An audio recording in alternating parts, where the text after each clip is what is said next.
Hey folks, Jonathan here. Father's Day, so happy Father's Day to everyone.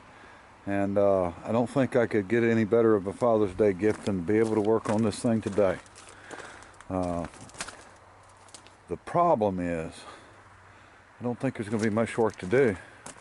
So it looks like Art had already bought a new battery for this thing and put it in and never had hooked it up. And so I hooked the battery up. Engine spins right over, no problem. It's got antifreeze. It's full of oil. Turned it over just a little bit, and it's actually pumping fuel out of the, through the carburetor. And I don't see any issues there. Okay, we don't have any fire, which looks like probably just a cleaning the points. I don't think I've got any replacement GM points, but we can clean them. And I don't think there's going to be any problem. I think we're going to have this thing started up really quick. We'll go through and check the brake system, and probably it's going to probably need tires. I'm afraid they're going to be flat spotted from where it was sitting, but we'll probably go ahead and fix this one, put a valve stem in this one, put the hubcaps back on, and daggone, we might be ready to take it for a drive today. And like I said, we may check this door out and see if we can figure out why it don't want to unlock. Don't want to pull up, so hopefully we can get that figured out. And we've even got a light working, overhead light, dome light. I can't wait to drive it. I can't wait to sit in it and drive it. It's just so nice and clean. It's almost like driving a new 1965. So let's see what we can do about getting this thing to fire up. Get them points out of it, get them cleaned, and that'll probably do it. Don't think it's going to need any more than that. All right. Okay, folks, I'm going to try to hold the camera while I do this. I just wanted to show a few people. In case anybody's never messed with one of these, General Motors may have, I'm not going to say for sure, but may have been the only ones that actually, they've got this door here. And you can open this up, put an Allen wrench in, and adjust these points, actually with this vehicle running. And, but, it's nice you put a dwell meter on it and check the dwell on the points. But it's kind of funny, when I was young, I was working for a guy, and he wanted me to change the points in a Chevrolet, and he said that he was going to adjust them. I was about like what you see Noah doing, and he said if you'll just change the points, I'll adjust them and go from there. Well, I had never done a set of Chevrolet points, so I took the points out, I put them back in, but I left the screws loose so he could adjust them, not realizing that you tighten the screws down all the way. So he adjusted them with the screws loose. The guy left, and a few minutes later he had issues, and I had to go take care of that problem. So I learned a good lesson from that. And let's see if I can show you. They look good in there. Right, here's where the Allen goes in, and here's where the contact. So these points may be okay. We maybe just need to readjust them, or maybe just, I like to run a dollar bill through them, well, any bill. Money is more of a fibrous, paper. It's more of a cloth. And if it's rough enough that if you run it between the points, a lot of times, it'll clean them enough and get anything out of them. So I do that a lot. But anyway, let me see what we can get figured out here, and we'll see if we can get some fire to this thing. All right, we got some fire to it. I'll show you. You got a centrifugal advance in here, so you can turn this some. But as you can see, we're good to go. Got to put the coil wire back on.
Running good.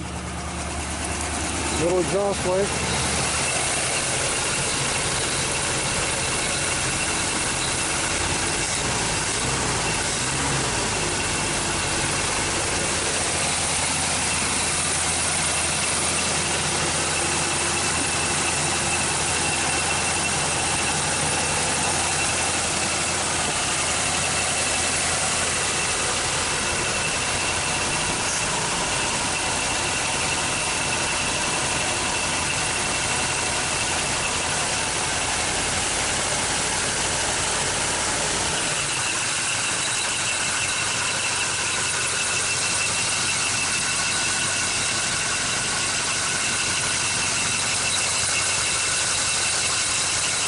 A little belt noise.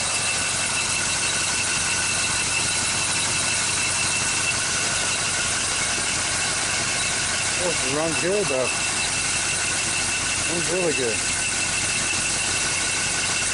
Alright. Good oil pressure. Looks like about 45 pounds at idle.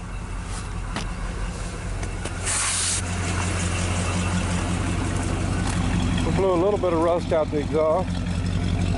Not much. A few pieces.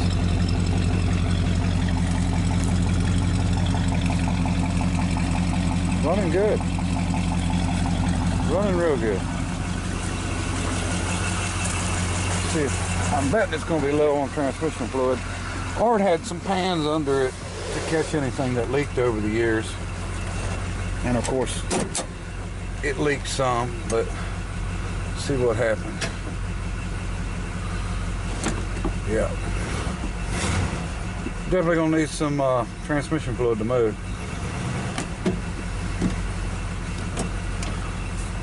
So we'll get that taken care of. Front seals seem to leak in, you know, all these GM transmissions, and especially the 350 turbos and 200 or the Power Glides. And inside air compressor for the, or he's got an air compressor mounted for the air shocks. There's the compressor, and that shows you how much air you got in it, and then you can release the air right here. Let the back of the car down. So it's really nice. Power antenna, and it works. So stereo works. Power steering.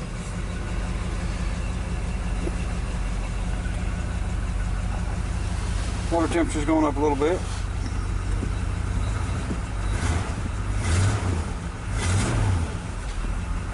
Oh yeah. Alright, let's keep at it until we get this thing driving. Okay, so she's sitting there running like a dream. You know, after sitting all them years. Gas smells good. A little bit of tire work to do. The door. Not much else to do. This is really odd for me. You know, this is it's running great. Good oil pressure. It's not overheating. Art, you didn't leave me with much work, that's for sure. But I sure am going to enjoy driving it.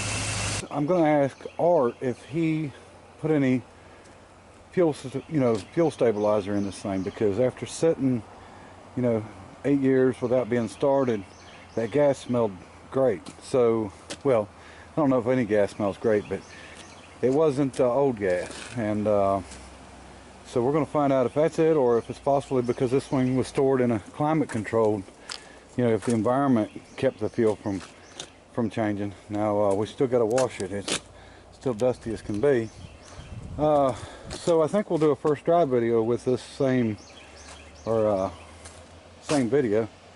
We'll do our first drive, and I'm going to go ahead and pull the front right tire off and see if we can get that taken care of. It's leaking down, and we're going to pull this right rear off and put a new valve stem in it, because if that valve stem moves in at all, it starts leaking. So we're going to do that, and then get the other hubcap back on it, and maybe take it somewhere and wash it. I don't know if I need a good hand wash, but anyway, that's the plan for today. My wife said since it was Father's Day that I could do anything I wanted to do. So unless that phone rings to go on a tow, I think this is what I want to do. All right. Okay, we're taking our first drive.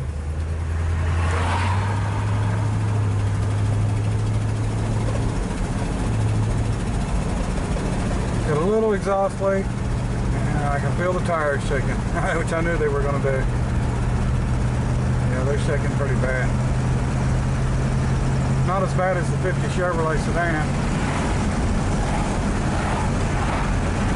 You can see it in the wheel. They are shaking. We'll order a set of tires maybe in the next week or so. I went by the car wash and I just rinsed it off. I didn't really do any washing on it, and I wanted to do that before we hand washed it because I don't want to, scratch it up real bad. So the things I've found that we're going to have to do, definitely tires. But I've got to decide on whether I'm going to run 14-inch tires or go to 15s, and because I want to do a disc brake conversion on the front later and do power brakes. It's got power steering, it works really well. I just like to have power brakes on it. I don't mind the drum so much, so we may stick with the 14s, put new tires on it, and then just go with power drum brakes. Still got to fix my door latch. Let me see, what else? Turn signals, we've got to go into the column and fix that, and just little stuff, nothing major. Art didn't leave much for me to do. He pretty much covered everything on this car, and this paint is 30 years old, so it's got some little scratches and stuff in it, but nothing major, nothing that I'm going to complain a bit about. Really looks good to me. I like it. And we're just going to straighten out a few things on it. I had somebody say something about the rear quarters, the way they flared them, extended them out. That wasn't Art. This was already done before Art got this car. So that's he just left it because you're looking at having to actually replace this section of the whole quarter on each side to be able to fix that. Now the chrome or the trim that goes around it is actually laying behind the seat, so I don't have any plans on doing anything with the paint or anything, just leaving it like it is, so I don't think I'm going to worry too much about it. I'll do a few videos on fixing some of this stuff and show you some pictures of this thing when it was under restoration, when Art was doing it, and we'll just tidy up a few things on it that there's a couple little wiring issues. I've gotten one straightened out. It was a starting issue, but the neutral safety switch is bad on top of the column down at the bottom, so we'll probably replace it and do just a few other things to it. Nothing nothing major. It's a really nice car. It's going to be a really great driver. I enjoyed it. I've put, believe it or not, quite a few miles on it today, so with bouncing tires. I was hoping they would even out some, but they haven't done much, and I didn't take it over about 60 mile an hour, 55, 60 mile an hour, so I don't, that tire shaking. They're not weather cracked anywhere, so I wasn't worried about them blowing out. They just need to, they're going to have to be replaced. And so anyway, here's inside the back. So we'll show you more. Hopefully the next video will be the driving video of the Studebaker Golden Hawk. So look for it, maybe tomorrow or maybe Tuesday. So, alright, appreciate everybody watching. And until next time, bye.